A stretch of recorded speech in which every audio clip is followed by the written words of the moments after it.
Hey guys, we're here with Raúl Castillo from the Netflix movie Night Teeth. Thank you for coming to hang out with us today or Yeah, speaking with us. absolutely. Great to be with Fangoria for sure. So this is basically, it's like team vampires versus team humans. You're team human.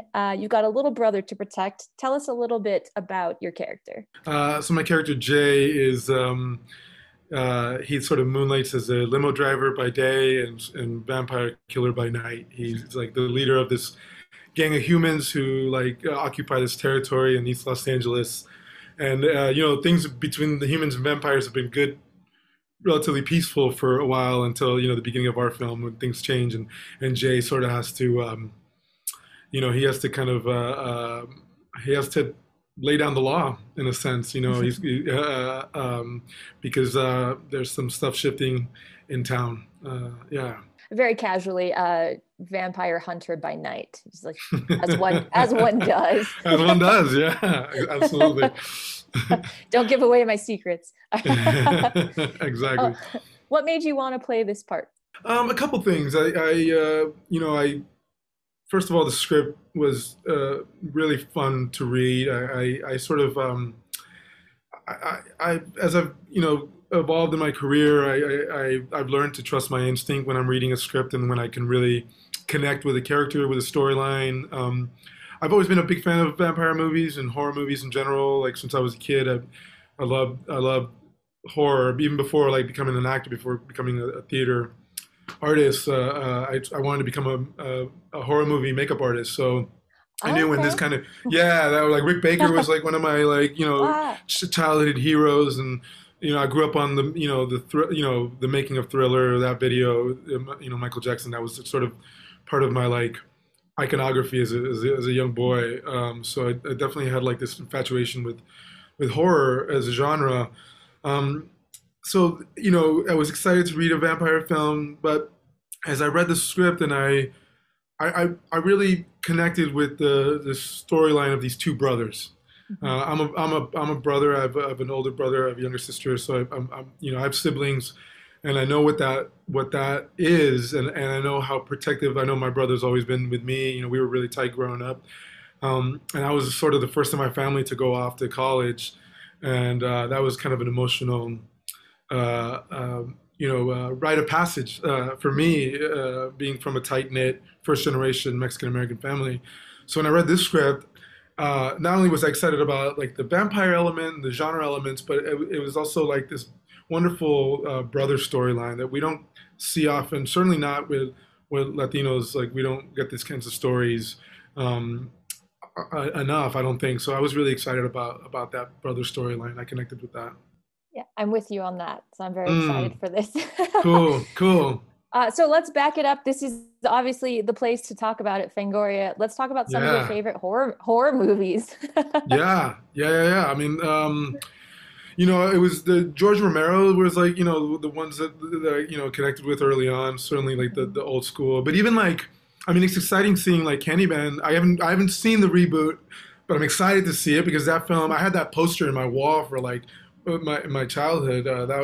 Candyman was a big one. Certainly, all like the Return of the Living Dead, Night of the Living Dead, all those were like I was big into those. And then one film that we keep talking about in relation to Night Teeth is I keep going back to Lost Boys because that was such a monumental film for me.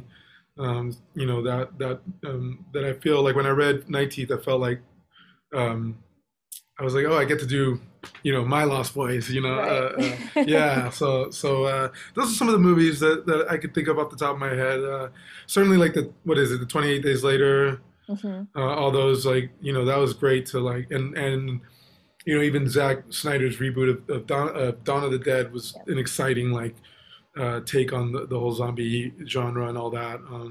So my tastes are kind of the range runs the whole gamut. I think for sure. Yeah, I'm getting the sense that you're big on zombies though and vampires. Yeah, totally. Especially as a kid, like I remember I was obsessed with like, if we were attacked by vampires, if we were attacked by zombies, how would I protect myself? How would I, it was like, yeah, that was a big part, a big preoccupation as a boy, for sure. When you're a kid, you prepare for three things: quicksand, Yes. zombies, and Yeah, vampires. vampires, totally, totally, exactly. And then you grow up and you're like, okay, maybe I should have prepared for some other things as well. Exactly, exactly. Not Yeah. quite as big as a factor as we were expecting, maybe. Yeah. Right. Quicksand for some reason wasn't as, yeah, what happened to quicksand? I'm waiting for the day that I get to Yeah. encounter quicksand and employ the skills that I was like, honing Totally. as an 8-year-old in the Totally. backyard, like Totally. swinging on things, grabbing shit, Yeah. climbing. Yeah. Exactly. Well, come Well, on, that's what let's go to making school. that's what sort of making 19th was like. It was like all those years of practice, got to put them to use There you for this go. film. Yeah. It was Right. awesome. You were well prepared for this. Exactly. So I'm curious, as I feel like a lot of horror fans kind of come to the genre maybe a little too young in some Hmm. aspects. Do you have a moment where you just kind of like you saw something that maybe you were a little too young to see and it just like stuck with you and then you became like a lifelong fan?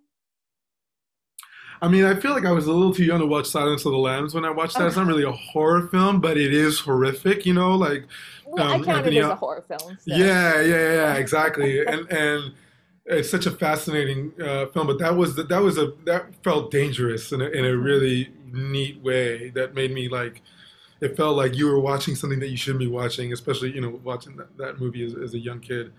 That's one that I can think of. Yeah. Yeah. Okay. That's an Hmm. intense one. I feel like Yeah. Yeah. Totally. I feel like there's a lot of like it is like a popular one, and I'm like, okay, that's terrifying as a child. But I'm like, Hmm. Silence of the Lambs, like you were going like real intense as a youngster. Hell Like yeah. on a different level. Okay, all Yeah, for right, I sure, respect for that. sure. Totally. Damn. What was your Yeah. favorite part of playing Jay? There was a lot of fun parts. There was there was the action sequences that were sometimes when you're doing those, I come from theater and I tend to like drama and heavier stuff. So to get to do something that was fun and actiony, but like there's adventure to it. The film has integrity, but it doesn't take itself too seriously. That was, I think, and then at the end of the day, like I said earlier, it's like this brother story that I connected with, that grounded it for me. That it's not just a vampire film, but it's like a story of like a coming of age story, and it's a guy who's watching his little brother become a man, and what that means, and I think that's really rooted in there's a real heartfelt quality to it that I connected with. Horror can Yeah, be fun and action, but it doesn't really work unless you have something at the core of the story, like absolutely. brotherly love or something Yeah, like that. for Otherwise, sure. it's just Yeah. mess happening on Yeah, screen. exactly. Yeah, Yeah, you got to have something to root it down at a core, and then you 100%. get to do the fun stuff around that. Yeah. For me, I mean, if I'm not connecting with it like on a heart level, then it just becomes like a chore. Whereas Right. this was a really fun movie to make. Hmm. Killing vampires with a purpose. Yeah, exactly. Yeah. Yeah. Before we go, are there any kind of fun anecdotes from shooting or from set that you'd like to share with us? Yeah, I mean, we made the film like this was like total pandemic like a COVID film. I mean, we were in New Orleans shooting up until March 13th, and I flew back to New York, and the world shut down for like several months, and then we got to go back in September of last year and finish the film off in LA, which we were always supposed to go, finish Mhm. the film, do exteriors in LA. It was awesome to get to shoot in New Orleans, a great place to shoot a film. Certainly a great place to shoot a vampire film because New Orleans has Absolutely. all, it's like it has that energy to it. I hadn't been to New Orleans since I was a kid, and I loved it as a kid, but to be there as an adult is a whole different Mhm. experience. And certainly to get to work there making a vampire film, it just felt like the perfect place. But then to get to go back in last September and to work again, I mean, it would just felt, after months of being quarantined, it was so exciting to go back on set and to be able to work again was it was such a privilege and certainly with this cast such a great cast. I really love everyone on this in this cast and crew. Adam Randall, our director, is really gifted. I'm excited about him as a director, and I was a great. It was just a joy to get to work with him on this. We get to work with George and Debbie and Lucy and the whole team. It was awesome. It was really fun. So I hope audiences come away with like I hope that affects them. The kind of like the joy that it was to make this film. I hope they're kind of infected with that, so to speak. Yeah. I feel like when people are putting passion and genuine love into a project, I do feel like that comes across in the end. Absolutely. And that energy exudes from screen. Yeah, for sure. That's really funny that you said that. Well, New Orleans absolutely lends itself to vampire stories. Like it just has such an energy of that. But that was my last trip before the pandemic too. So we were probably there at the same time. Wow. And then a week later, everything shut down. And I was like, oh my God, that's wild. Totally. But it was like, coming, like I was just the beginning to like hearing about this. Exactly. But I did feel fortunate. I came off of like a year of, I got to go from Army of the Dead to Wrath of Man to Night Teeth. So I had like this, I was working for months and then I needed a break anyway. So, COVID gave me that break, but it was nice to know that we had something to go back to. I remember that it was comforting when there was the despair of the pandemic, to be frank. Like it was comforting to know that I had this wonderful story to go back to when the industry was back up and running. Something waiting for you on the other side. That is a nice thing to have to look forward to. Yeah. In fact, the last scene of the film between one of the last scenes of the film between Jay and Benny that we shot in LA, that George and I got to shoot, when we went back, it was like, I remember that because it is a vampire film, but there's like there's real scenes in here, and there's like, it's not just action, it's not just stunts, it's like there's like this real like heartfelt brother story, and to get to finish out the film with that scene was very meaningful. So this is all, it's like one of those experiences I'm never gonna forget as long as I live, because it was just such a unique process in that respect. Yeah, no, I love that. And I mean, hopefully you'll never have anything like that ever again, because exactly. We'll keep it, in front of the camera instead of behind. Yeah. Keep all the horror and that stuff in front of the camera. Keep it fictitious. Exactly. All right, Raúl, awesome, thank Angel. You so much. This is awesome. Everyone go watch Night Teeth. Today we are joined by the writer and director of Night Teeth, not the hyphen, but two separate entities, two individual beings. We have director Adam Randall and writer Brent Dillon. Yay! Welcome, guys. Hello. Thank you very much. Hey. Thanks for coming to hang out. Thanks for having us. Do you have your night teeth on, or you have your daytime teeth on still? Day teeth. Although it looks like it's night outside right now with all this rain, but yeah. I'm doing half and half. I got night teeth on one side and day teeth on the other side because it's gloomy enough here today. So tell us a little bit about what Night Teeth is about. You want to do that, Brent? Sure. Yeah. Why not? Go for it. Yeah, it's a fun story about this kid who is covering for his brother who works for a limo chauffeur service in Los Angeles. And he goes up into the Hollywood Hills and picks up two interesting young women who turn out to be vampires and are on this campaign to take over the vampire underworld of Los Angeles.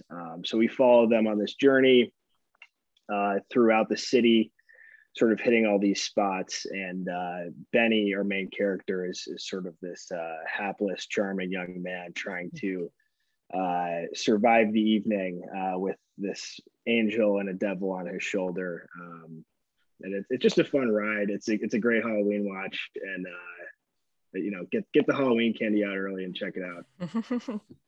Nice.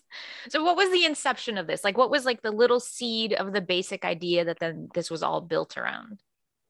Yeah, I saw Benny Perez. I saw this kid that would become Benny Perez one night when I was driving home from work on this street called Doheny in Los Angeles, which is sort of if you were to pick a LA postcard and think of an iconic street in Los Angeles, it would look something like Doheny. It's lined with palm trees. It goes north-south, and I was heading south, and this livery car was stuck in traffic going north up into the hills. And I looked over, I had my windows down, and I saw this kid who had not picked up his clients yet for the evening, obviously, because he had all the windows down and was blasting music and sort of rocking out. In that moment, I was going home and just going to have a boring evening, but I was like, where's this guy going? Who's he picking up? And sort of took that seed and ran with it, and came up with the idea for 19th.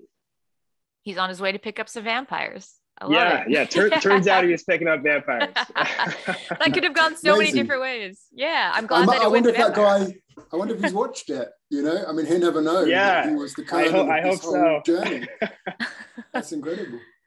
That would be really cool if he did watch and he's like, oh, I relate to this. And he didn't realize, no, dude, it is actually you. Yeah. That's really cool. Adam, what drew you to this project? Like, what about this script did you read and say like, oh, I got to do this?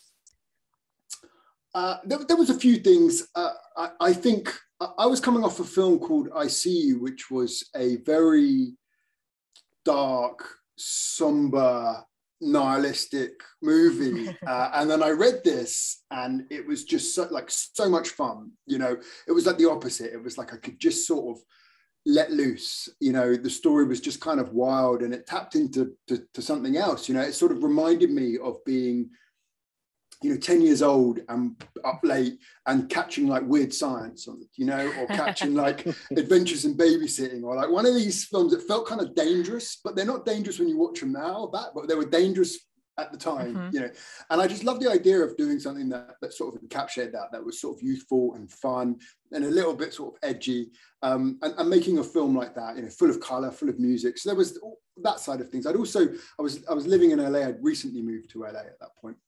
So I was exploring all these different areas. So there was something really exciting about the way that Brent had sort of depicted each kind of neighborhood, and how the different flavors of them all, and seeing them all through Benny's eyes. And then I think there's definitely something quite British about the lead character being so kind of ill-suited to the genre he's in. Like this could have been a film where you had like Keanu Reeves or Liam Neeson or something just kicking ass, against vampires, but instead you have this guy who's just sort of slightly incapable at the beginning, doesn't know what he's doing. And there's something that I think for whatever reason related to with that. So I really just loved that it was Benny's, that he had this normal kid and throwing him into this wild world. That was something really exciting, I thought. That's always a fun element to me. And I also love what you referenced. Like, you didn't reference horror films, you referenced like Adventures in Babysitting and shit like that. Like, because I live for that stuff. But yeah. But there's something cool about like a hero being like maybe not seemingly the best suited person for the job, but that's who showed up. So that's who's going to do the job, because that's more relatable. Like, I like to imagine that I would be thrown into a situation where I have to battle vampires. Would I be like the world's first choice to throw in? Probably not, but but that's fun and relatable. I mean, it's interesting.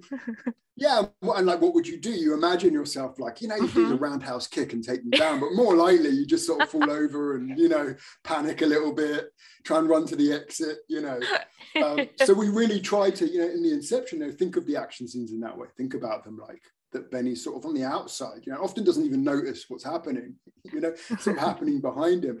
And that's sort of juxtaposition between this kind of quite serious vampire crime film and then this sort of John Hughes type coming of age story, I thought would be a fun combination. It's a nice mashup of two separate energies coming together. Yeah. So each of you, like, what kind of things were you inspired by? What movies were you inspired by, if any, when you're going into this project? I mean, for me, the three sort of cornerstones were Collateral, which is sort of the obvious one with the setup of the film. But then two of the sort of romance elements things that were definitely hugely influential were Near Dark and Risky Business. Near Dark is my favorite vampire movie, hands down. I think it's perfect and incredible. It's like a great mashup of romance and the sort of mysticism, but it also addresses the vampires in a really cool, grounded fashion. and the romance is it's a great romance within the sort of vampire trope. And then Risky Business is sort of the I think you can see a lot of Joel Goodson and Benny Perez and vice versa. It's this kid that gets thrown into this sort of very adult world very quickly and has to rely on whatever skills he has at that age to try and survive and figure this out. So, but yeah, those are the sort of three cornerstones for me going into this creatively. I'm really hoping that's how you pitched it. It's like Near Dark meets Risky Business. And like, let's do it. Well, I think I went the faster route and just said it's Collateral with vampires, and I think there's been a lot of people sort of harping on that, but that is the sort of elevator pitch for the movie, and I think it's that's a good hook. So that's the movie. Yeah. I knew that's what you went with, but I was really hoping it was Near Dark meets Risky Business. right. I remember you mentioning Risky Business in the first meeting. I love Risky Business, and Near Dark's one of my favorite vampire films as well. I think I looked at Lost Boys a little bit more in a way for this kind of film, just because it felt like it was treating vampires in the way that film did, like in the way that I felt when I saw Lost Boys when I was younger. Still feel like you just want to be them. They're just so cool, and that's what our vampires are a little bit, they're just sort of, they're the cool kids. I also was looking at a lot of those kind of crazy one night movies, particularly After Hours, because one of my favorite films. I just absolutely love that film. But again, like a normal protagonist thrown into a wild night that they can't escape from, going down the rabbit hole. Looking at films like Go and those sort of really energetic, youthful films as well. So it was a lot of that kind of, and I've also already mentioned the sort of John Hughes stuff. So in a way, not a huge amount of, this film, I guess, isn't really a horror. It's just that it's got vampires in it, which are normally found in horror films. But, this has more, there's obviously the thriller elements, the sort of crime, the sort of warring gangs, the kind of, I guess, rom-com, I hate to say that. There's romance and comedy, So a lot of, it's like, a lot of different things went into the pot.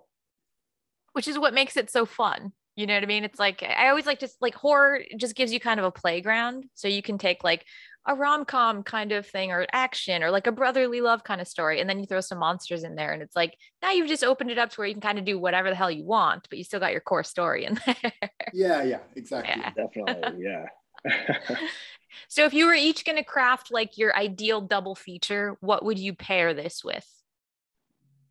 Oh man, I don't know. I haven't seen like something like Weird Science for a long time. I don't know how problematic that movie is now. I would hate to say that, and then everybody, because it's probably wrong in many ways, like a lot of those films are. So I wouldn't say, that is a good question. Yeah.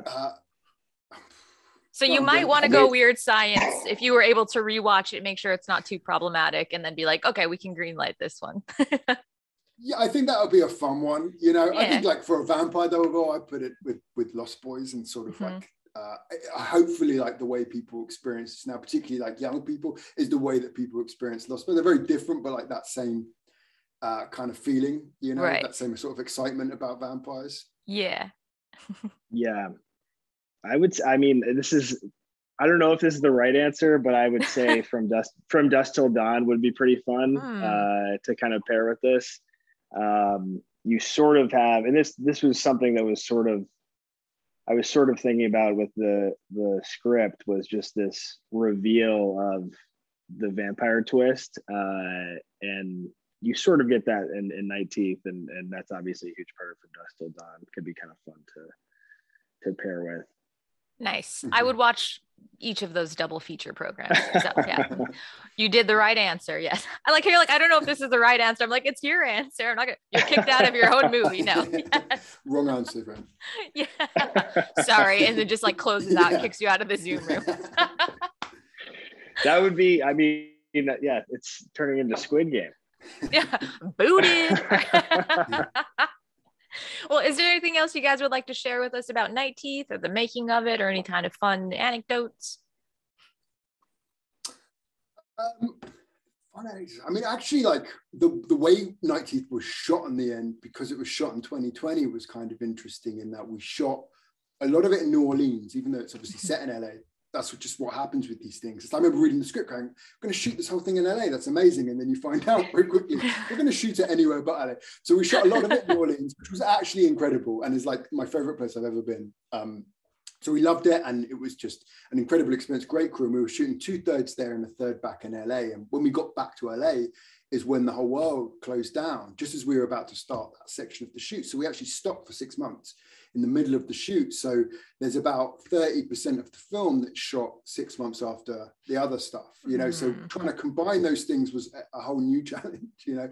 So it ended up being a really interesting process, and an interesting process in making a film pre-COVID and making a film in COVID, and the difference in that, you know, we experienced with just this one film. So in that way, it was a crazy journey, this one, for sure. Like, no one, we never, you know, I mean, it was amazing, but hopefully we never have to make another film in that way.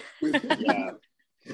But, you know, but we did it, and you know, and we had a great time doing it despite all of that. So was it hard to get back into like the groove of it after being away, not just being away for 6 months? It's not like you take off 6 months and then come back. It's like you took off 6 months and we're all dealing with COVID, which is very strange, weird shit for all of us. And then coming back and trying to get back to work, but like something that you've already established the energy and the vibe of. Was like that hard at all? It was weird, not seeing anyone, right, for like, and then suddenly seeing 100 people, you know, like 150 people, just suddenly like, oh my God. But also, you know, so just like remembering how to socialize and be normal with people was, you know, a whole thing. You know, not just wearing flip-flops all day, like actually sort of getting dressed properly. But it's, the main thing that was strange was how easily we all just went back into it, how easy it was just to sort of go back, and how you just adapt to these new rules. How, you know, every morning you go, you get your test, you're wearing a mask, you're wearing a visor, you know, like there are sort of COVID specialists everywhere. The actors come on, do their lines, and have to leave the set. You know, everything takes longer, but you still somehow manage to just have fun and enjoy it. And, you know, it was sort of like, I think what most of us have found is you just sort of accept this new normal very quickly and just kind of get on with it. So that was probably the most surprising thing, is that it's not as dramatic as it sounded. We just carried on as we were, just a little bit slower. You know, and in a way, like, you know, wearing a mask was sort of quite nice some of the time, you know. No one can see your reaction. You sort of hide behind it, you know, you don't have to sort of, you know, pretend. So yeah, I mean, I kind of just feel like a ninja walking around with the mask. Like, I've gotten used to it, and I'm like, I can like yawn out in public or something and make like a weird yawn face and not really have to think about it. Like, or just do weird faces. I find myself doing just a weird face. Well, now I'm really curious about what's happening under your mask, Adam. Like, there's like all kinds of weird shit happening. Yeah. You don't want to know. You don't want to know. But it was kind of, you know, just talking to the actors. There'd be somebody on set, and their job was just to make sure whoever approached the actors had these special visors on, and you know. And I was just really terrible. I just always forgetting. There were all these new things. Every time you moved the camera, everybody had to leave set, you know, so they could clean it. I mean, it was a different kind of vibe. And in New Orleans, we were in New Orleans, the whole world was closing down, but we had no idea. You know, we were sharing bottles of whiskey after the shoot. You know, we were having rat pies. We had 400 people as background in the club. We were just like, oh, this COVID thing, it's nothing, you know. And then land in LA, and it's like, oh shit, you know. It's here, and you just like a montage in your mind about just breathing on everybody and licking the bottle and passing it around. Yeah, exactly. I'm amazed we didn't all just go down with it. I mean, maybe we had it, I don't know. But fantastic. All right. All right, Brent, anything you'd like to add before we go?